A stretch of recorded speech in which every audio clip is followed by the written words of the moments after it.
Hello and welcome back to the most amazing channel on the internet. I am your bespeckled host Rebecca Felgate, and today we are talking the top 10 scary meanings behind famous songs. Now I love a good song, that much is probably obvious. I feel like I'm always singing and doing cringy things like that. My favourite songs are Pork Soda by Glass Animals, Nude by Radiohead, and Blank Space by Taylor Swift. Let me know what your 3 favourite songs are down in the comment section down below. I say 3 because I know 1 is absolutely simply too hard, and I just want to have a good old music chat. Mine are also always changing as well, and I think that's the beautiful thing about music. We just haven't heard it all yet. Isn't life good that way? Like, imagine what's to come. You may have never even heard your favourite song yet. Okay, but also please do put all of my joy and enthusiasm aside for one moment, as I'm here to tell you the dark side.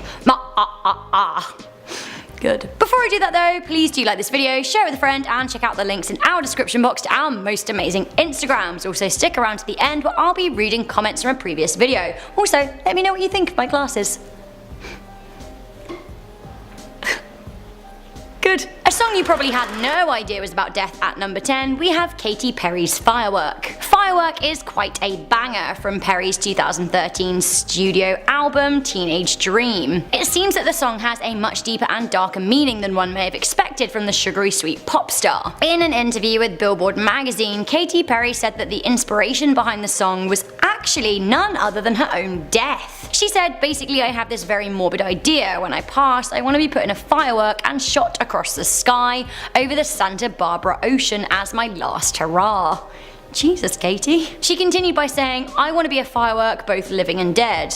Not too sure what that means, to be honest with you. She said the ah sound in her song is basically a representation of her last hurrah. There she goes. Honestly, it kind of makes me laugh, but at the same time, Perry called the song her epitaph, which makes me worry. You okay, Katy? Are you okay? Coming in at number 9, we have Gangnam Style. Does this mean I have to do the dance? Okay, go on then. Okay, that was fun. I feel energized. So we all enjoyed Psy's smash hit Gangnam Style as a jovial little jaunt. The video is still the most watched on YouTube, but it seems funny and clownish to us. However, according to South Korean speakers, it has a lot of subtle messages, some of which are pretty subversive about race, class, and wealth. Gangnam is a rich area of South Korea filled with trust funds and princelings. People of lower economic status are grappling to be like those in Gangnam. It seems that Gangnam Style is addressing the high credit card debt rate of South Korea, whilst also skewering the vacuously abundant culture in Gangnam itself. One South Korean resident claimed that Gangnam Style is a satire about Gangnam, but also about how people outside Gangnam pursue their dream to be like those who live inside, without even realizing what it truly means. Gangnam Style. Nice dance. I like the dance. Coming in at number 8, we have Blurred Lines. Has Robin Thicke been cancelled yet? Question? No?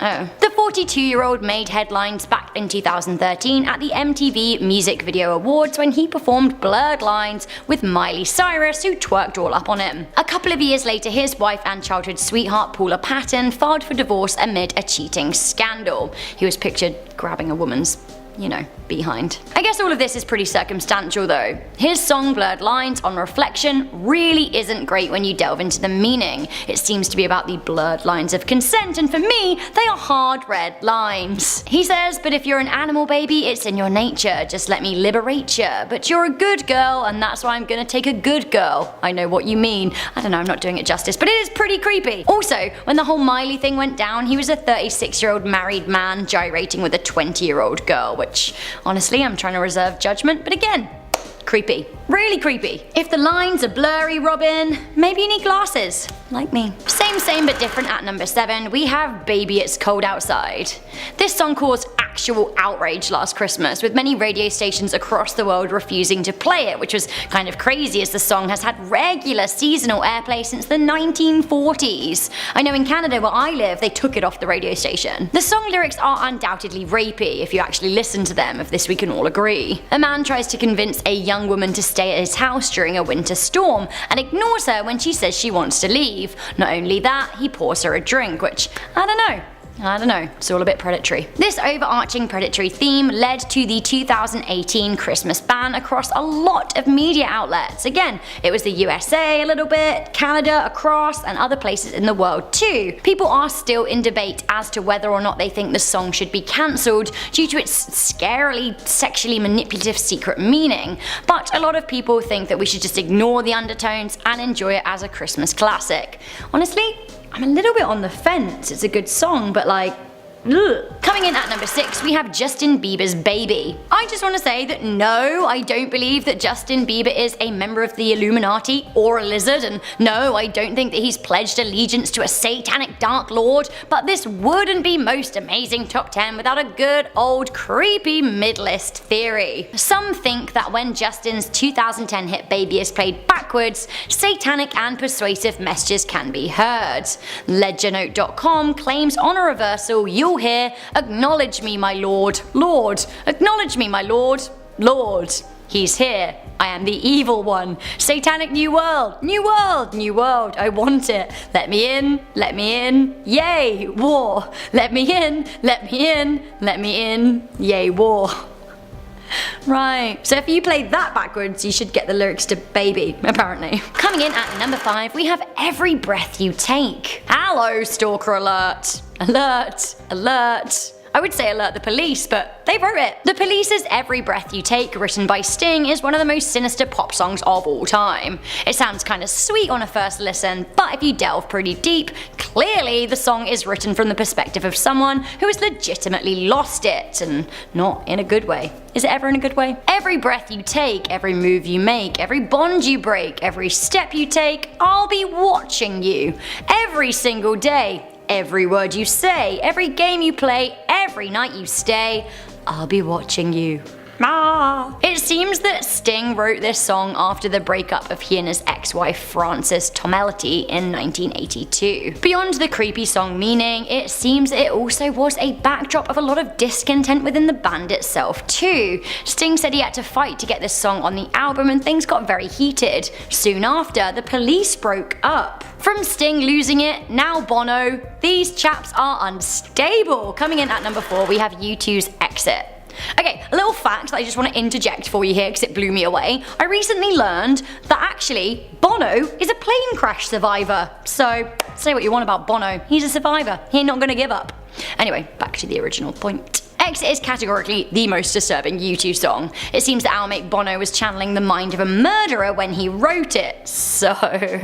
He even admits this. He was reading Norman Mailer's The Executioner's Song and Truman Capote's In Cold Blood. Bono, you're right, mate.